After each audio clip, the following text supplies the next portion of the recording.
Hello students, मेरा नाम है श्रेयांश और आज मैं आपके लिए लेके आया हूँ question number 5 chapter Heron's formula exercise 12.1। तो चलिए क्वेश्चन को रीड करते हैं, समझते हैं और सॉल्व करते हैं। हमारे पास क्वेश्चन है the sides of a triangle are in the ratio 12 ratio 7 ratio and 25 and its perimeter is given, that is 540 centimeter. Find its area. Okay, तो सबसे पहले जब हमें साइड्स जो है रेशियो में दी हुई होती हैं तो हमें ये पता होना चाहिए कि ये हमारे पास एक्चुअल मेजरमेंट नहीं है, ये मेजरमेंट हमारे पास में कट करके जो नंबर को हम जो रेशियो में कन्वर्ट करते हैं तो वो वैल्यूज हमारे पास में है। तो सबसे पहले हम क्या करते हैं, हम एक ट्राइंगल बना लेते हैं और उस ट्राइंगल की साइड्स के नेम लिखते हैं A B and C. Okay, तो सबसे पहले हम यहाँ पे जब अपना सॉल्यूशन स्टार्ट करते हैं तो हमें यहाँ एज्यूम करना पड़ेगा कि ए बी क्या हमने माना है, बी सी क्या हमने माना है और सी ए हम क्या एज्यूम करते हैं। तो हम लिखते हैं let A B is equal to 12x, B C is equal to 17x and C A is equal to 25x। देखो यहां पे हमने x क्यों लिखा है उसको हम समझते हैं। जब हमारे पास में ये नंबर रेशियो में है तो हमें नहीं पता कि हमने किस टेबल से एक्चुअल वैल्यूज को कट किया था। अगर मैं उन्हीं वैल्यू से, जिस एक्चुअल नंबर से मैंने इन वैल्यूज को कट किया था, अगर मैं उस एक्चुअल नंबर से ही इनको मैं मल्टीप्लाई कर दूं वापस से, तो मुझे क्या मिलेगी, वापस से एक्चुअल वैल्यू यानी ओरिजिनल नंबर मिल जाएगा।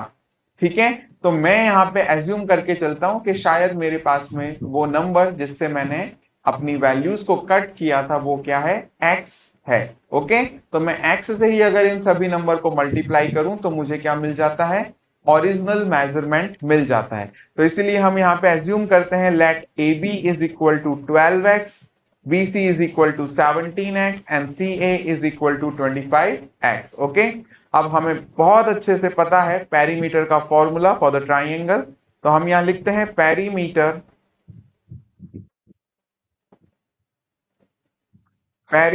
Of triangle that is what, AB plus BC plus CA।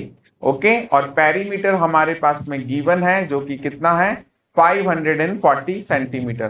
तो हम यहां लिखते हैं 540 is equal to A B is 12x, then B C is equal to 17x and C A is equal to 25x। Okay, जब हम इन्हें add कर लेते हैं, हम यहाँ रफ में एक बार लिख करके इन्हें ऐड कर लेते हैं तो हमें मिलता है 7 and 5 12, 12 and 2 14, carry 1, 2 and 1 3, 4 and 5. So this is 54 I have got as a addition of these numbers. Okay, so I will write here 540 is equal to 54x और यहां से हम कैलकुलेट कर लेंगे वैल्यू x की। ओके, तो 540 upon 54 और जब हम इन्हें कट करते हैं तो हमें वैल्यू मिल जाती है x की जो कि कितनी है, 10। ओके, ये हमारे पास में अभी सिर्फ x की वैल्यू को हमने कैलकुलेट किया है। ओके, मैं इसे थोड़ा सा अच्छे से लिख देता हूं। x की वैल्यू को हमने यहां पे कैलकुलेट किया है। अब with the help of x we will find the actual measurement of BC, AB and CA। तो हम यहां पे लिखते हैं now actual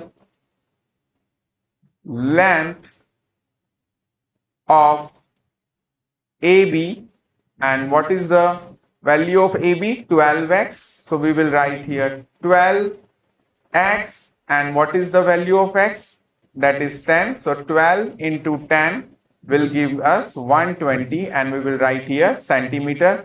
Why centimeter? Because perimeter is given in the centimeter. Okay, so length of the side is will also be in centimeter.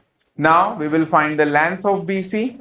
So actual length of BC is what? 17. Let's check it again. This is 17x. So we will write here 17x and it will be 17 into 10. That will be 170 centimeter. And last one is an actual length of CA is what? It is 25x.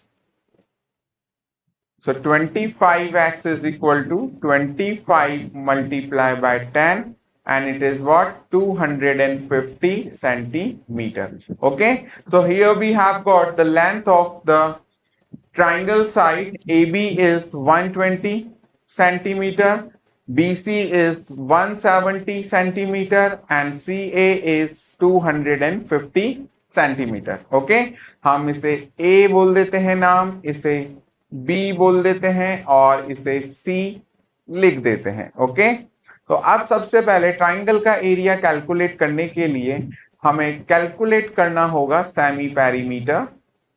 Okay, तो देखिए अब मैं यहाँ पे semi perimeter का जो formula है a plus B plus C upon 2 वो नहीं करूंगा क्योंकि मुझे क्वेश्चन में ही जो है वो दिया हुआ है पेरीमीटर. ओके, तो यहाँ सेमी पेरीमीटर जब मैं कैलकुलेट करने जाऊंगा तो मुझे ऑलरेडी यहाँ पे पेरीमीटर गिवन है, मैं उसकी वैल्यू लिखता हूं, यहाँ उसे मैं डिवाइड कर देता हूं 2 से. ओके, तो जब हम इसे कट करते हैं तो हमें मिलता है 2 2 जा 4, 2 7 जा 14 and 0 and this is centimetre. Okay, अब हम अप्लाई करते हैं Heron's formula of the triangle.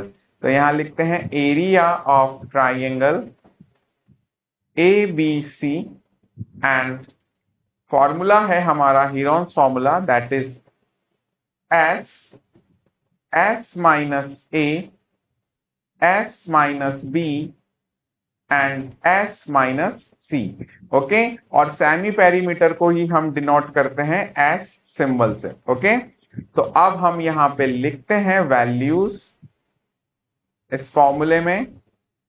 तो S हो गया है हमारा 270, then 270 minus 120, again 270 minus 170 and last 270 minus 250. Okay, इन्हें कैलकुलेट कर लेते हैं यहीं पे.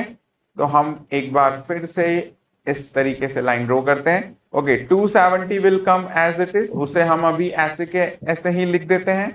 270 और 120 को जब माइनस करते हैं तो हमें यहां मिलता है 0, 7 माइनस 2 हमें मिलता है 5 एंड 2 माइनस 1 हमें मिलता है 1. ओके, यहाँ पे 270 माइनस जब 170 आप करते हैं तो आपको मिल जाता है 100.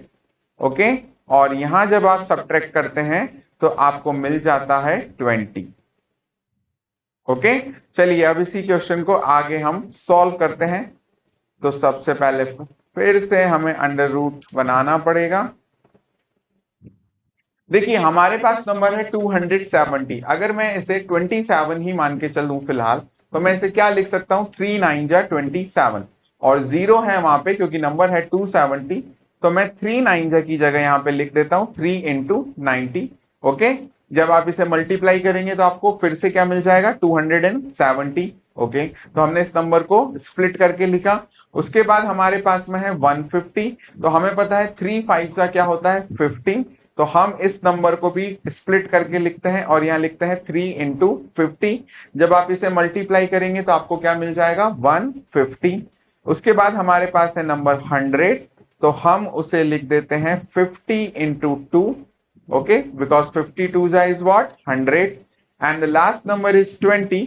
तो हम उस नंबर को भी स्प्लिट कर देते हैं और लिख देते हैं 10 इंटू 2. ओके, अब देखिए अंडर रूट के अंदर जो भी नंबर हमारे पास में 2 बार आ रहा है उसको एक बार हम यानी उसका एक पार्ट हम स्क्वायर रूट या अंडर रूट के बाहर लिख लेंगे और उस पे से वो अंडर रूट हट जाता है. तो हम देखते हैं कि हमारे पास 50 जो है वो 2 बार आ रहा है. तो हम एक बार 50 को बाहर लिख देते हैं. ठीक है, मैं इन्हें मार्क करता चला जाता हूं. ये 50 को हमने बाहर लिख दिया. उसके बाद हम देखते हैं कि 2 भी जो है हमारे पास 2 बार आ चुका है. तो हम 2 को भी अंडर रूट से बाहर लिख देते हैं। ओके, अब अंडर रूट के अंदर हमारे पास जो नंबर बचे हैं जरा उन्हें भी स्प्लिट करते हैं। ओके, 90 को अब हम और अगर स्प्लिट करना चाहें तो क्या लिख सकते हैं, 3 इंटू 30। ओके, तो नेक्स्ट पार्ट जो हमने सोल्व किया वो 90 को लिखा 3 into 30। Okay, one more 3 I am having their, मैं उसे भी लिख देता हूं एज इट इज, और फिर मेरे पास में बचता है यहाँ पे 10। ओके, तो नेक्स्ट स्टेप में हम पहले इन्हें मल्टीप्लाई करते हैं, तो ये हो जाता है 100 और मल्टीप्लाई का साइन लगाते हैं और हमारे पास 2 3 फिर से मिल चुके हैं तो हम उन्हें लिख देते हैं अंडर रूट से बाहर। ओके, तो यहाँ पे मैं लिखता हूं 3। चलिए फिर से स्प्लिट करने का काम करते हैं, तो हम यहाँ पे 30 को लिख सकते हैं 10 इंटू 3 और 3 वहां पे ऑलरेडी है और 10 भी वहां पे है। तो अब अगर आप ध्यान से देखें तो पहले हम इन्हें मल्टीप्लाई कर लेते हैं, तो 3 और 100 मल्टीप्लाई होके हमारे पास में आता है 300। अब अगर आप ध्यान से देखें तो 10 का भी पेयर बन चुका है और 3 का भी पेयर बन चुका है, तो मैं एक बार 10 और एक बार 3 अंडर रूट से बाहर लिख देता हूं और अंडर रूट अब हो गया है फिनिश। तो मेरे पास में जो आंसर बनता है 3 इंटू 10 3000 हो जाता है और 3000 इंटू 3 9000 हो जाता है। ये मेरा ट्राइंगल का एरिया आ चुका है। ओके, आई होप आपको ये क्वेश्चन समझ में आया होगा। तो मेरे चैनल को सब्सक्राइब करें, वीडियो को लाइक करें, शेयर करें, और नेक्स्ट वीडियो में मैं लेके आने वाला हूं आपके लिए नेक्स्ट क्वेश्चन, क्वेश्चन नंबर 6। चलिए, थैंक यू।